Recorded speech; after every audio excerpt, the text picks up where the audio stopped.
में मैं आशुतोष पांडे। इस वक्त की खबर में बता दूं कि दिल्ली एनसीआर में तेज भूकंप के झटके महसूस किए गए। अगर इसको रिएक्टर पैमाने पर मैं बताऊं तो 7.2 रिएक्टर पैमाने का ये भूकंप महसूस किया गया। सवाल उठता है कि हिमालय के इस एरिया में हमेशा भूकंप क्यों आते हैं? कई सारे सवाल हैं जिसके जवाब आज तक कोई नहीं ढूंढ पाया। लाखों वैज्ञानिक लगे रहते हैं, दिन रात मेहनत करते हैं कि ये भूकंप के झटके महसूस होने का असली वजह क्या है, ये भी वो जानना चाहते हैं कि असली वजह क्या है, ये भूकंप क्यों आते हैं। और खास करके हिमालय के जोन में भूकंप की जो तीव्रता है, विगत 10 सालों में जिस तरह से भूकंप के झटके तेजी से इनकी संख्या बढ़ी है, साथ ही साथ रिएक्टर पैमाने पे अगर हम इसे मापे हर भूकंप के झटके को, तो कहीं ना कहीं इंक्रीजमेंट देखने को मिला। इसके पीछे का जो कारण आया है सामने, बहुत बड़ा डरावना कारण है। ये हम सबको डरा देने वाला न्यूज है। ये मैं इसलिए नहीं बोल रहा हूं कि आज दिल्ली एनसीआर में 7.2 तीव्रता के भूकंप के झटके महसूस किए गए। ये इसलिए क्योंकि आने वाला जो भविष्य है इस जोन का, यूपी, उत्तर प्रदेश, दिल्ली एनसीआर समेत जितने भी ये बहुत बड़ा जो बहुत बड़ा जो ये एरिया है, ये रेड जोन में आता है। और हिमालय का नजदीकी होने के कारण भूकंप के झटके सबसे ज्यादा यहां महसूस किए जाते हैं। उत्तर प्रदेश, उत्तराखंड में आप देख ले तो ये सारी एरिया काफी इफेक्टेड है। बता दें कि इनका पीछे का जो मेन कारण है वो इंडियन टेक्टोनिक प्लेट्स है। हिमालय के अंदर जो है, तिब्बत के नीचे फट रहा है इंडियन टेक्टोनिक प्लेट्स। 100 से 200 किलोमीटर लंबा दरार तेजी से देखा गया है। वैज्ञानिकों के द्वारा ये इसे साबित कर दिया गया है, वैज्ञानिकों ने इस पे मोहर लगाया है कि इंडियन टेक्टोनिक प्लेट्स जो है 100 से 200 किलोमीटर दूर तक फट चुका है, जिसके कारण हिमालय जो है काफी तेजी से ऊपर उठ रहा है। यही कारण है, मेन वजह यही है भूकंप के आने का और जल्दी जल्दी भूकंप आने का। रिएक्टर पैमाना तेजी से बढ़ रहा है भूकंप का, जिसके कारण ये भूकंप इसलिए ही आ रहा है क्योंकि इंडियन टेक्टोनिक प्लेट्स जो है वो अब धंस रहा है। आपको बता दें कि यूरेशियन टेक्टोनिक प्लेट्स से ही हिमालय का निर्माण हुआ। और अब क्या हो रहा है कि इंडियन टेक्टोनिक प्लेट और यूरेशियन टेक्टोनिक प्लेट्स आपस में टकरा रहे हैं, और जिसके कारण से इंडियन टेक्टोनिक प्लेट्स नीचे की ओर धंस रहा है और यूरेशियन टेक्टोनिक प्लेट्स ऊपर की ओर, जिसके कारण हिमालय तेजी से ऊपर की गति में आगे बढ़ रहा है। ऐसे स्थिति में जब दो टेक्टोनिक प्लेट्स का कोलिजन होता है तो अर्थक्वेक तो आना स्वाभाविक सी बात है। अर्थक्वेक आएगा और भविष्य के गत में बहुत बड़ा अर्थक्वेक छुपा होगा, जिसका रिएक्टर पैमाना 8 से 9 होगा।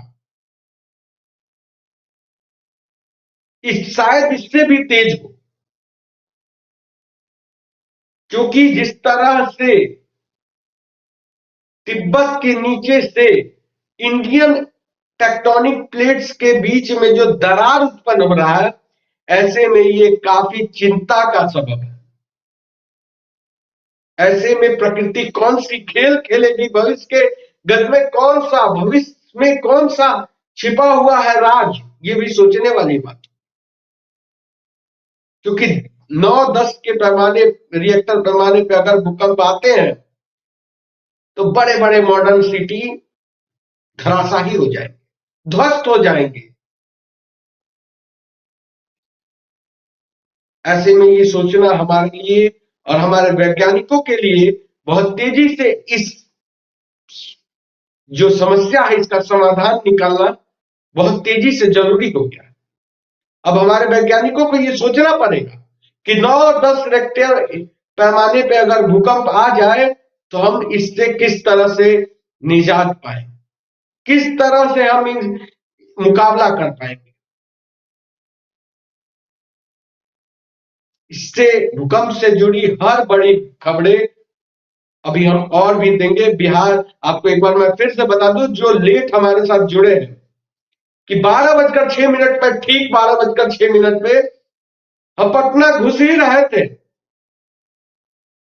अयोध्या से पटना पहुंचे ही थे कि भूकंप की खबरें सामने आ जाती है।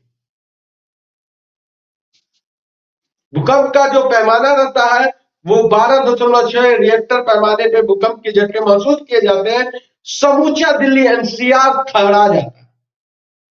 अगर हम बात करें तीव्रता की, तो 7.6 तीव्रता इस भूकंप का मापा गया है रिएक्टर पैमाने। लेकिन जो इसकी असल वजह है वो नेपाल नहीं है, वो चीन बॉर्डर नहीं है, वो पूरा हिमालयन जोन है। जिस तरह से तिब्बत के नीचे इंडियन टेक्टोनिक प्लेट्स जो 100 से 200 किलोमीटर दूर दरार पाया गया है, वो मेन है कारण। यूरोपियन टेक्टोनिक प्लेट्स और इंडियन टेक्टोनिक प्लेट्स के बीच जिस तरह से कोलिजन हो रहा है, वो है बड़ा कारण। इससे भी बड़ा भूकंप आ सकता है भविष्य में। हमें सोचना होगा कि अब हम बड़े भूकंप से किस तरह से बच सकते हैं। क्या दिल्ली सेफ है? ये भी सोचने वाली बात होगी।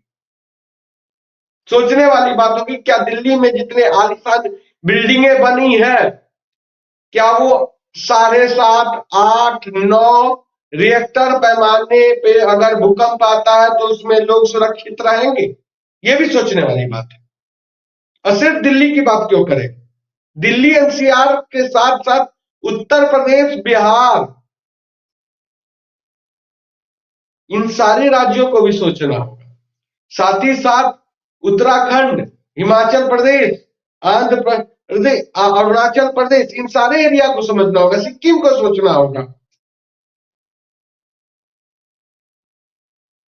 क्योंकि ये सारे जोन जो है अब वो बहुत खतरनाक हो गया, रेड जोन में आ गया।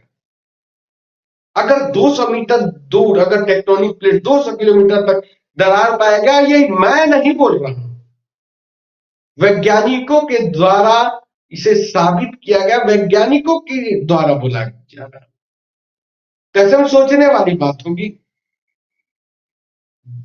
गवर्नमेंट को शीघ्र ही इस पे एक कमेटी बैठानी चाहिए, वैज्ञानिकों की एक कमेटी हो जो भविष्य में इन सारे सवाल को जवाब खोज सके, सवालों का जवाब खोज सके।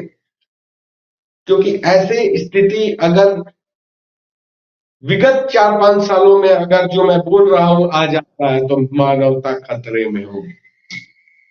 आपको बता दे कि ये मॉडर्नाइजेशन ही इंसानियत का सबसे बड़ा दुश्मन बन जाएगा, क्योंकि हमारे पास अभी कोई ऐसी आधुनिक बिल्डिंगें नहीं है जो 10-11 रिएक्टर पैमाने पे भूकंप आ रहा हो और उसे वो संभालो। तमाम खबरों के लिए बने रहे खबर पंथ के साथ।